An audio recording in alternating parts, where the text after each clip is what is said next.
Welcome to Talk on Tones. I'm Sarah Thomas Moffat, producer of the Quasar Alchemy Talk on Tones series. I'm really excited today to have our guests with us, and we're just going to get right into this. Yeah, hi everybody. My name is John Simmons, and I'm a cinematographer. I started, I got out of film school in 1976 at USC, and I started making documentaries immediately after that. And I felt like I didn't know anything, and I became a camera technician for about 2 years at a company called F&B Seco. And I found out that not many people knew anything. Everybody was asking everybody questions. So that was a pretty good experience for me.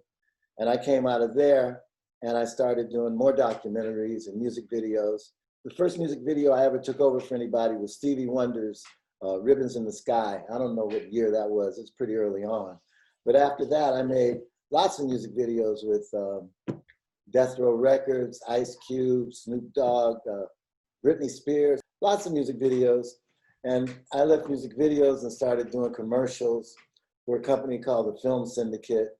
And every now and then I'd go back and shoot a video. Then I started doing a lot of those 19-day movies for like Showtime and people like that. Did a few feature films. And now I'm doing multi-camera. I've been doing that for, I guess, about 15 years now. And every now and then I do something special in between, maybe a movie. I just finished doing a Kevin Hart comedy special, which was a little different. I did that a couple of weeks ago. I taught at UCLA for 26 years. I'm vice president of the American Society of Cinematographers. One of the vice presidents, there's 3 of us. And I work a lot with diversity committees, and that's a big concern in my life, to change the face of the industry to make it look more like the world we live in. There's something called the Vision Committee at the American Society of Cinematographers that I co-chair with Cynthia Pusak and Polly Morgan and Fernando Aguilas. So I'm pretty active in those things. And I take still photographs and paint. That's me. Thanks, John. That was amazing. I really appreciate the work that you're doing on the Vision Committee and with the ASC as well. Thanks for bringing that up. Hey, Mazzy, you want to tell us about yourself? Yes, my name is Don Mazzy Mitchell. I am a Local 728 gaffer. I've been in Local 728 for roughly 25 years. I'm also on the Local 728 Diversity Committee, and I'm based out of Los Angeles. I started out in music videos. Johnny Simmons was my first project. I did some Death Row Records stuff. And then I moved into, I did about 6 years starting out with this television show called Moesha. I did that for 6 years. I have my granddaughter, she wants to say hi. Might as well bring her in real quick to say hi. And let's see, what else? I've done hundreds and hundreds of music videos with Hype Williams and Malik Saeed. Most of the top artists in the early 90s, late 80s, early 90s. I do a lot of commercials. I travel all over the world, mostly as a gaffer. And currently now I do a lot of television, episodic television. I did Crazy Ex-Girlfriend for 4 seasons. I did the first pilot season of Kidding with Jim Carrey. And I work with NBC, right? I just currently finished a show in Savannah called Council of Dads. We did the pilot season, spent a little time in Savannah. And I do a lot of different things: commercials, music videos, television, and looking to explore more features. Hi. Yeah. Amazing. Hi. Yep. Andrea, you want to tell us about yourself? Sure. Such a nice addition. I love it. Yeah, of course, right? She's so cute. I'm Andrea Chlebak. I'm a senior colorist. So I've been in the industry since 2005, and I started actually as a stills photographer when I first kind of got into working on set, and I sort of on independent films and a few kind of television sets in Vancouver, and then kind of rolled my way into visual effects and learned a bit of compositing. And along that small, short path, somebody kind of pushed me in the direction of being a colorist, just based on what I was interested in and the kinds of things I was doing.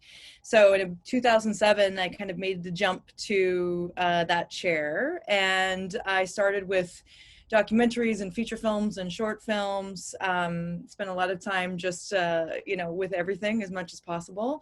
And in 2018, I moved to LA, and so I've been here ever since then, continuing on the same path. I'm really excited that there's so much interest and base and roots in stills photography. That's also where I started. My father taught me how to take photographs, and being the first child or grandchild in Canada from a Scottish family, I was, you know, everybody wanted to take pictures, and so it was all film and all these little gadgets, and everything was new. It was after World War II. It was, you know, all these amazing things that my grandparents loved to tinker with, and 8mm film and everything like that. So I certainly have a very you know, soft spot in my heart for film and Ektachrome slides, and I miss all that stuff, and that's where I got my start too. It's very interesting for me because my whole career has a foundation of photographing Black people. That's where I started. When I first started shooting, I was shooting mostly documentaries. Mm-hmm. And I was shooting them on ECO, which gives you no latitude at all. You have like, you know, a stop and a half on each side of wherever you are, right? And that was only challenging at the beginning. Because that's where I started, it was never really anything to adjust to. Yeah. So I can remember doing a movie called Once Upon a Time When We Were Colored. And Richard Roundtree was one of the actors. And it was getting close to the end of the day when we were in a rush. And for the close-up, I just put a bounce board very close to him.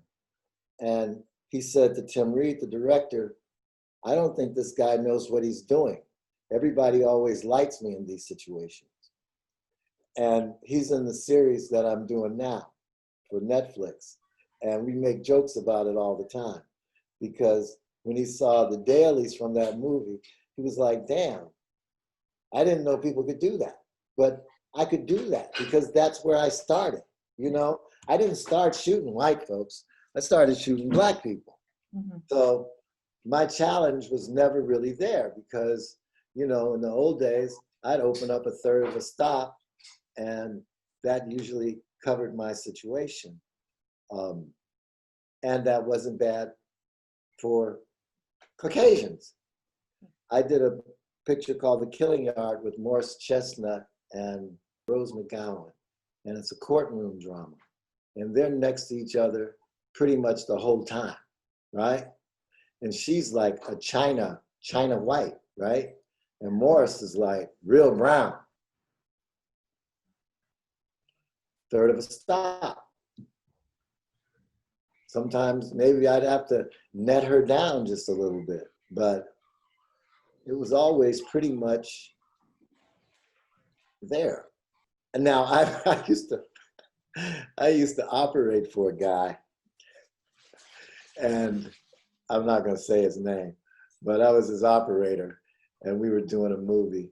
Debbie Allen was directing it, and there were some voting booths involved, and white people and Black people were coming out of the voting booths, and I couldn't believe that he put like a 2K that just splashed the curtain where the Black guy was going to come out of, and I just was there as an operator, like, why is he doing this? You know, it's like the latitude could carry. What do you think, Maz? I mean, you know, I'm very close to your situation. I started music videos with you. Right, exactly. My first show that I got to experience to step up as a gaffer was Moesha. And Moesha was a 90% Black cast. So like, and that was a cinematographer named Julius Matoya who was Black as well. Right. So my beginnings were, you know, my first lessons were me lighting people that look like me. So I never really it never really became any challenge. It was like, this is the beginning. It's wonderful that Mazzy and I started off shooting Black people, but those were the only people that we could shoot. You know, we were working in an industry that didn't allow us the opportunity to shoot everything. So we shot what we could, and what we could shoot was music videos, right? And all the documentaries that I made were usually about, you know, for HBO, it was like the history of African-American comedy, or, you know, whatever it is, it was always dealing with people of color. And I think it wasn't until, like, I'd say the early 80s that I started getting bigger jobs and shooting all kinds of things. And a lot of that stuff was for Fox. And you know what was really a challenge, though, I'll tell you what was a challenge, was when we used to shoot on those Sony 900 cameras. And I'm sure that's what you used to use from Aisha, right? I mean, it had no latitude, you know? So, you know, if they put somebody, I was looking at something the other day, and it was some African-American actor, and he had on a bright red shirt. Andrea, do you remember what bright red used to look like Black people in a color session, right? I don't know if red was worse than white. White was always a challenge. Mm-hmm. Yeah. Even if it was a notebook that was on a table in a scene, you'd ask the prop person, can you get one of those yellow pads so that we're not dealing with the range of exposure from, you know, a Black actor to whatever's on the table. So I think that those were the most challenging periods for me, was when I first started shooting cameras. Basically, the Sony 900 was the workhorse of the industry. And that bad boy was like going back to Ektachrome. You know, it had no forgiveness at all. That was quite a challenge. I can remember putting snoots on 2Ks to reach the actor in the middle of the set. You remember that, Mazzy? You know, just to like bring them up a little bit when they were standing next to somebody white, because you couldn't decide which one was the greater challenge. You know what I'm saying? And that was a little period for me that was probably the most challenging. But now, when I shoot, the cameras have such latitude, and I'm able to paint a different picture. I mean, negative fill becomes your paintbrush, because the sensor wants to see everything, right? Whether even if you're outside, you know, sometimes when I have people walking on a 20 by 20 solid, so that the sidewalk's not bouncing back up off of them when I'm into the medium shots. Like I said before, it's not really a challenge for me to shoot people of color, because that's where I began this whole journey. I take my movement from what the cinematographer is going for, but then for me, it's after we set the initial tones, then it's just more like what feels good. You know, it's our basic techniques. We start with 11 o'clock, 2 o'clock light, and if it looks good on that person's characteristics of face, and then we just do, you know, we just. What these guys are talking about, how are you picking that up in the grade? What are you seeing? Yeah, it's interesting. Like, I think I've had like a number of shows in the last, 10 years where we've had like a, mix of light and mix of colors of people, obviously, like on camera. And I've been more and more finding that, of course, with the sensors being more sensitive and more kind of open in terms of like being able to capture things, that there is a little bit of a lax with in terms of how things are being shot.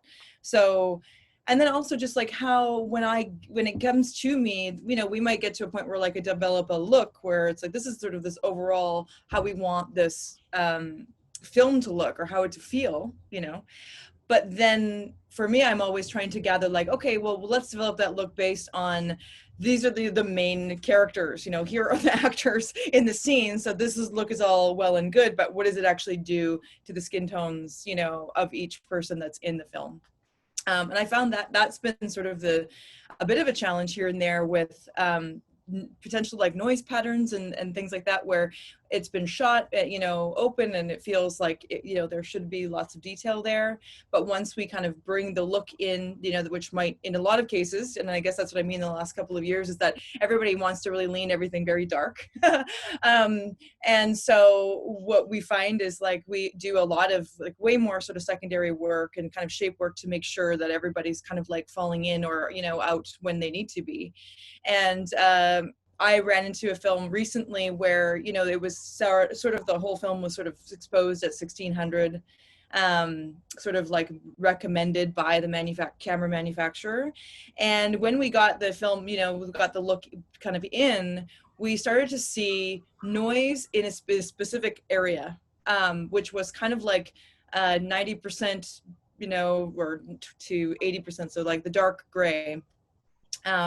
Which often would come out in the most shadow face of a Black woman, for example.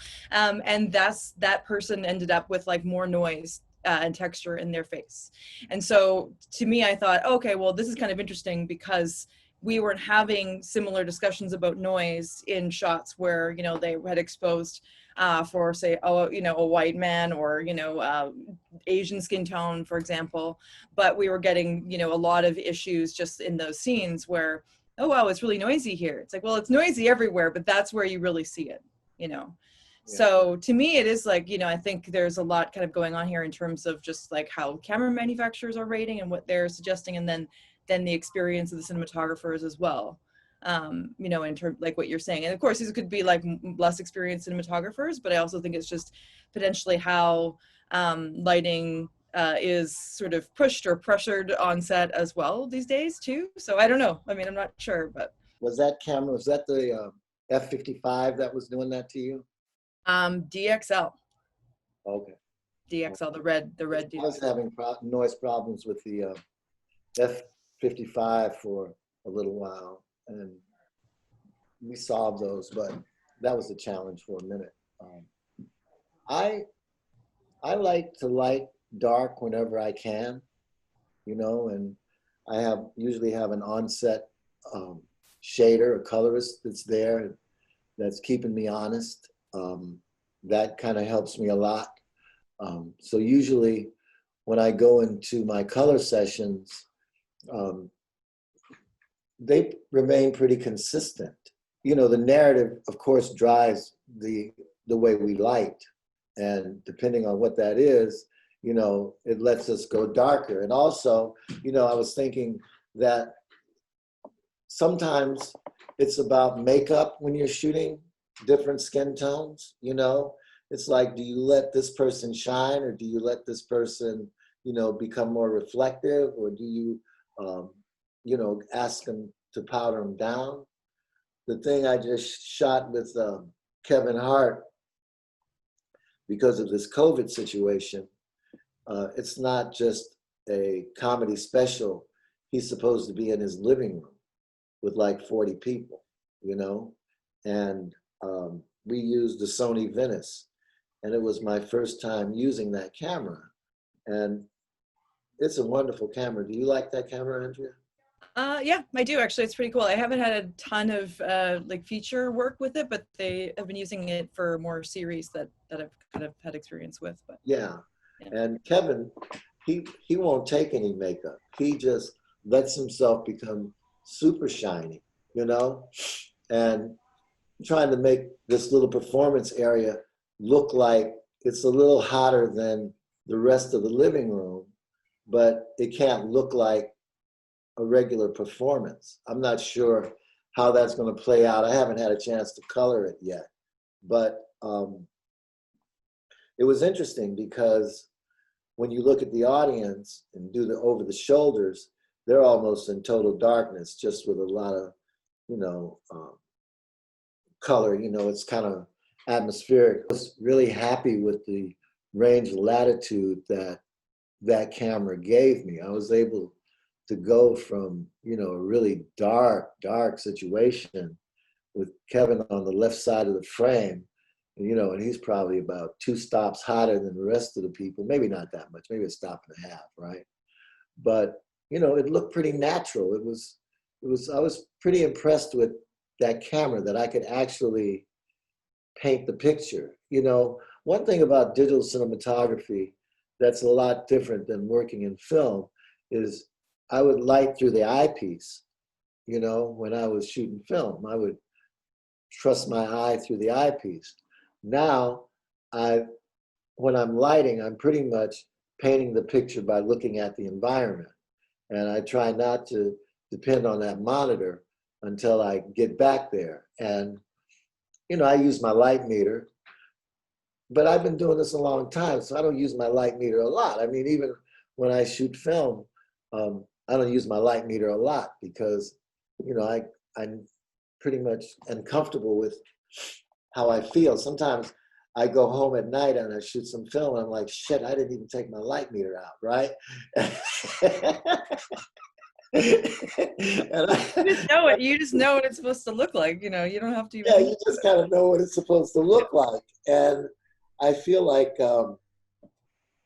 that's kind of where I am now with it. I thought you were talking about too in terms of makeup. That's kind of an interesting subject for me, just to sort of to kind of understand, because of course I'm very rarely on the set or near that, right? So these are always, for me, I'm always getting things, you know, and try to identify how I can, you know, enhance or make things better or improve.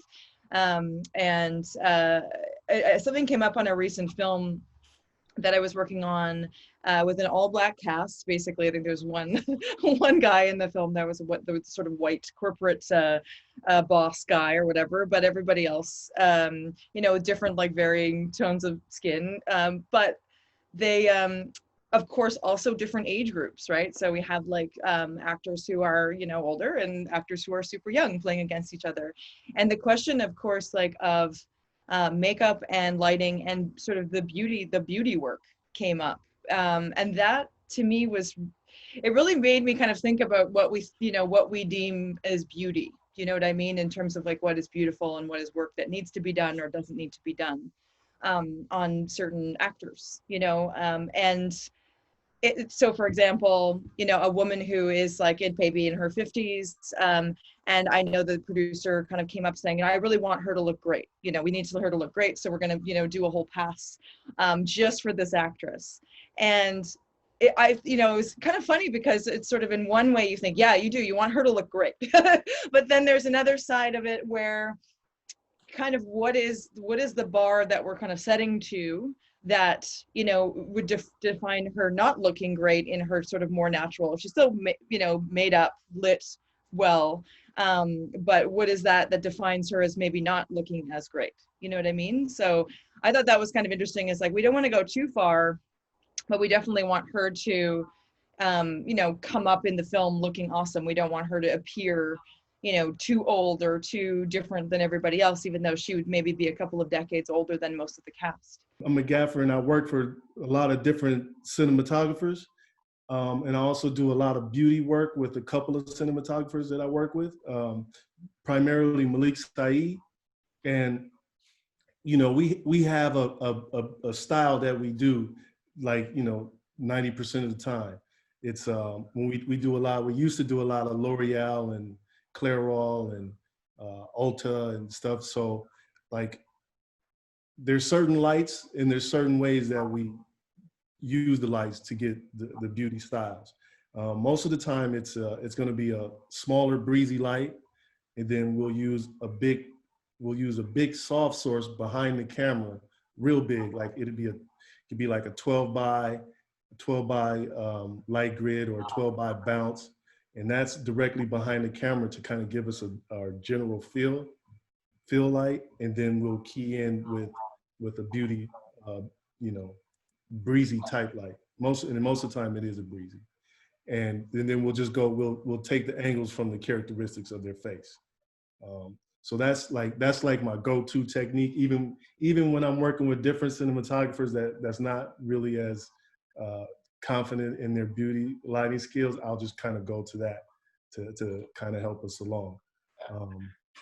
And then from there, I mean, and that generally works most of the time, you know.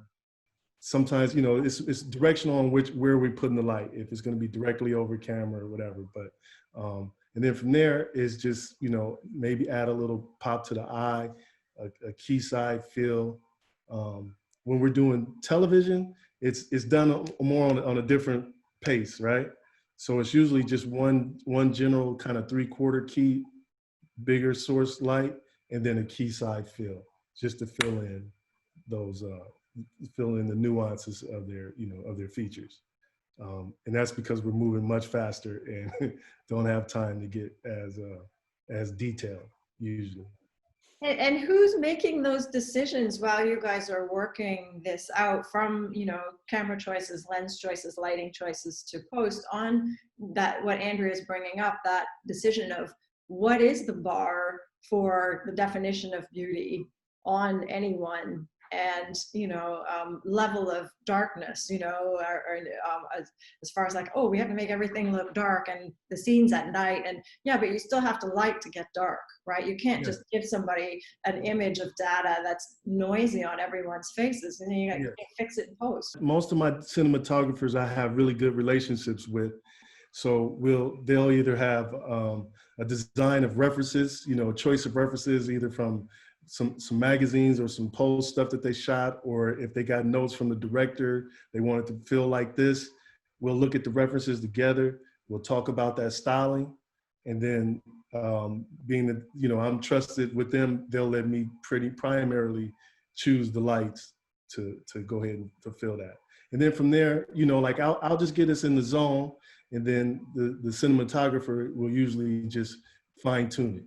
Like Mazzy said, in TV, things move a lot faster. So we don't usually have time to test. It all depends on how big the show is and how big the actors are. We get to test, but for the most part, we have to move pretty fast. And something Mazzy said in his introduction that has always worked for me. And it actually came from studying paintings and looking at the light in a Caravaggio or Vermeer, and you see that the key is, usually 11 o'clock or 2 o'clock to the subject, and you bring it around so that it's, to the key side. And what that does is it throws the nose shadow down and makes it, almost like a Valentine, and, the eye sockets and the cheekbones are opened up just enough. And usually that's a good place to start in terms of trying to create that beauty look. And then bringing in a little bounce from the other side or something, or a soft kind of fill, and, a little highlight. And basically that's the beauty look. If the actor is a woman, I usually bring that around a little more, and fill it in. Lillian, what's that woman's name? Lily Tomlin. I can remember shooting her one day, and she was the first actress that ever pulled out a mirror on me.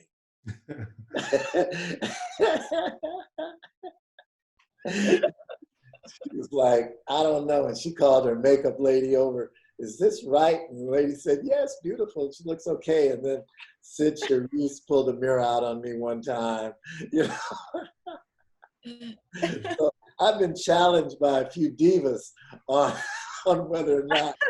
I've heard that with a few actors who, if the camera goes like below a certain level, like just too low under they're like, nope, I'm not in the shot. Please go above. Thank you. Exactly. Yeah. Andrea, what is good for you in post? Like, what is a good negative? I always use, those old film terms, it's a solid neg. How do you get that in post in a log or a raw file from a digital camera? I mean, I'm a bit of a weirdo where I was trained to be a colorist by a cinematographer who is a mutual friend of ours, David Moxness. Basically, it was like my first feature film, which was shot on Super 16. I had a digital grading suite of a base light at our fingertips, but a lot of the work I did on that film really framed how what my process is now, even to this day, in terms of how I look at an image and how I use a scope and all of the above. And I don't know if that has anything to necessarily do with him, but I'm one of I'm a colorist that looks at the screen and just like feels it out until it looks good. And then I'll look at the scope to see what the result is, like sort of to like understand and learn. So I'm not necessarily, and I have worked with other colorists, you know, earlier in my career where they were, was just sort of training or mentoring with me, and they were showing me how they got the scope to look a certain way. And then, you know, that's where and the image looked good.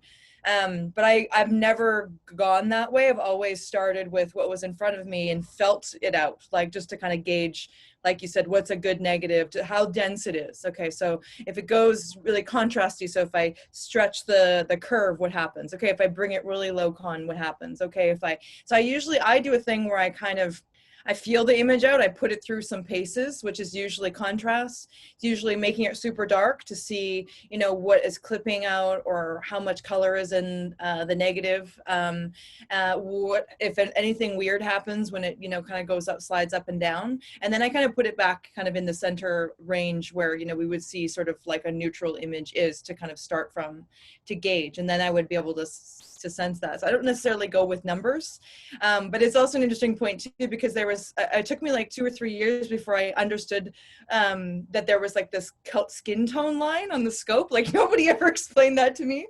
And then I was sitting with a colorist one day. I was like, oh, here's where your skin tones are go. And I was like, which skin tones? Like who? Like who? Like everybody looks different. Like how would you ever put anybody in one spot?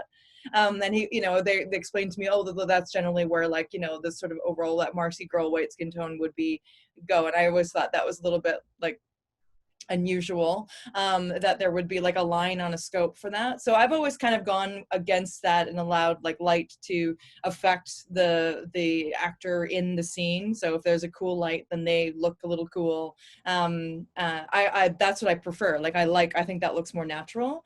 So for me, it's like, I always kind of work backwards kind of from like where it moves around. So I don't necessarily have like perfect numbers. I feel like you can work with not almost everything, but anything that's digitally shot, you know, generally you can move it around and there is some density to it, unless it's just been shot at its like output, you know, color space, i.e. like a 709 acquisition, which is pretty rare, but most log images, you know, move pretty well. But I feel like, you know, having them sit a little lower, so having them like, you know, be a little bit, not necessarily underexposed, but sort of, you know, slightly under, typically allows for like a more kind of depth in the grade, especially if you want to move it around. That's interesting. You know, a line on a monitor doesn't represent everybody's skin tone. That's impossible, you know. I think it's more to me about the ratio. So if everything is sort of sitting in one place versus, you know, certain characters being, you know, in the 20 percentile, and then, you know, the set or other things obviously being brighter, which just is not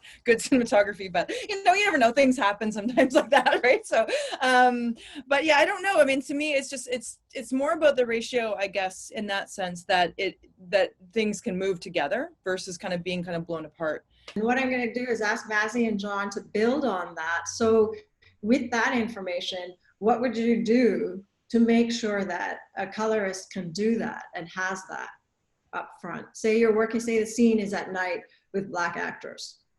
How do we build that in, lighting and choice and lens and, you know, sensor wise, to make sure that you're not going to end up with noise on someone's cheek?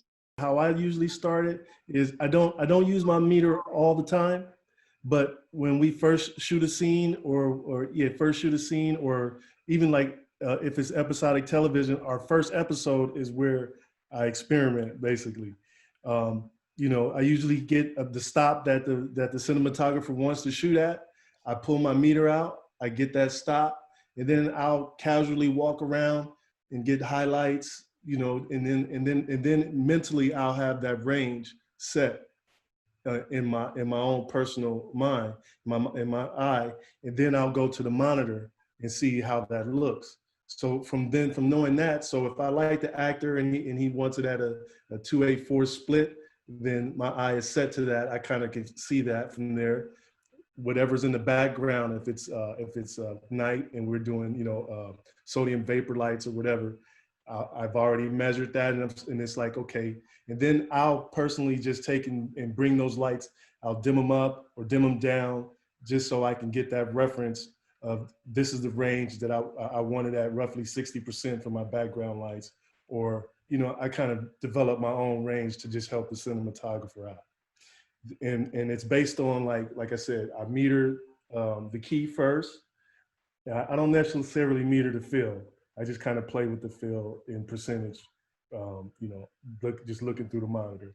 And then background, I'll measure that. And then I rarely measure the backlight because it's usually going to be 2 to 3 stops over, right?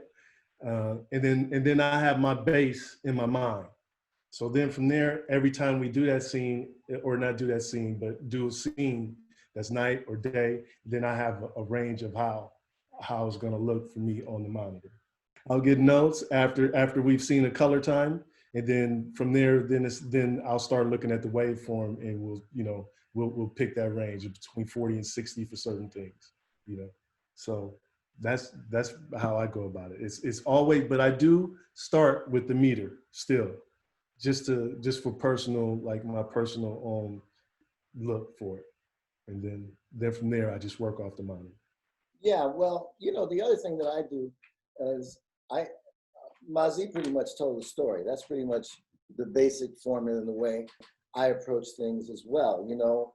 And I reference my raw file. I go to my raw a lot, you know. I'm always having to give the 709 to the producers and the showrunners that are on the set. That's what they're looking at. But I usually go back to my raw and I look at that and I see what kind of noise levels I have in my raw, right? And that pretty much determines what I need to, like, you know, bring up a little bit. And, you know, I basically don't even care about the scope until I set my look. And I can go the whole day without caring about that. That's not one of my main concerns unless I get a phone call, you know, and there's a problem. But basically, I just pretty much light to eye. And, you know, I like to usually shoot, you know, as wide open as possible, which sometimes, you know, is a bit of a challenge, you know, for operators and focus pullers. But that's basically it. I always give 100% to lighting everything. Actresses really like when you pull out a breezy light, for example. That's like the only time it's like, oh, he knows what he's doing because he's brought a breezy light. That's generally like the only time that I really get any other attention. But for the most part, like I said, I put 100% into lighting them every time. So it's when they get a chance to look at it, it's like, oh, it looks good. But there's anything I don't like. You know, maybe somebody does need an OB light, which is rare, but for the most part, I think I just give it 100% every time, and that usually is effective. I think that's fantastic, though. I think that's really great advice, and it's also really important to do that. You just, you know, you give it all the time. There is no, you know, well, you know, I can't light that person because we don't have time, right? You just give it. Right. That's awesome. Yeah. Thanks for sharing. Sometimes we catch a little slack from the AD department, and, you know, let's move faster. And it's like, okay, but I got to do this to make it look good, and time it takes sometimes, you know. A handful of DPs and cinematographers and gaffers have told me that, like, just do your best and don't worry about the time. The other day, on Friday, I was shooting, and one of the main actresses on the show has these false eyelashes. And the eyelashes are causing kind of a raccoon thing to happen underneath her eyes. So I could see why she liked these things, right? And I had to go and talk to her to tell her what the eyelashes were doing.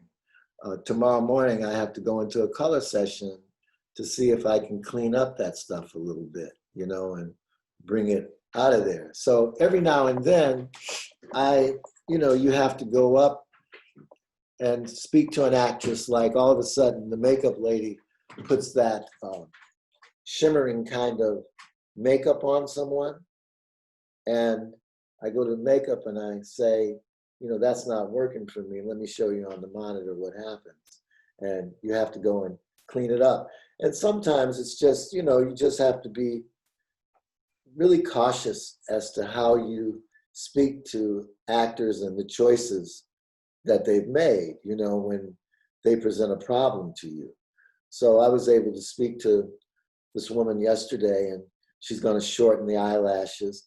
But you always have to be careful when you're, you know, you don't want to destroy anybody's confidence in their look, you know, so you always have to be, you know, gentle in how you approach the thing. Like, seasoned actors know how important the key is, you know, where they're supposed to be, you know, and, you know, you're trying to light very selectively so you're not affecting the backgrounds, and people have to hit their marks.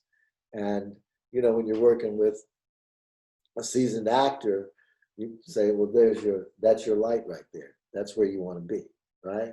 And they hit it every time. And then sometimes you have guests that come in that are, you know, in supporting roles that haven't done a lot of work, and you constantly have to remind them of where their light is. I was doing a show not long ago, and this guy, it was an ice skating rink, and he comes off the ice skating rink and he goes into the little room where they pull their skates off. And you know, and it's kind of down because it's kind of a dump of an ice skating rink, right? And it's very important that he sits here so that you can maintain the atmosphere of that room, right? And I go and I tell him, and I have to tell him like a couple of times. And he says, if I have to think about that, then I can't think about my acting.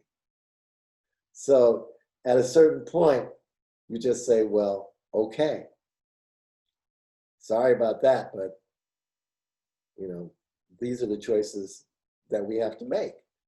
And, you know, at a certain point, you just kind of have to sacrifice the look because you're not getting the cooperation, you know? That's happened to me a couple of times. But for the most part, everybody has to look good. You know, you have to be able to support every character in the same way, whether it's a man or a woman. If it's an older woman and she has to have more of a glamour thing, you know, like Mazzy said, we bring the light a little more around the front, you know, and they usually appreciate that, and they know what to do. I used to work with Jenna Elfman, and we were doing a show together, and she would invite me to her house to watch the thing on TV so we could make different choices, not just in the lighting, because I don't think she ever really challenged me on that, but basically the set and the colors that she was up against. I'd go by her house, we'd sit and eat popcorn and watch the show come on and make notes, and, you know, the next episode we change it a little bit. That was a pretty cool experience.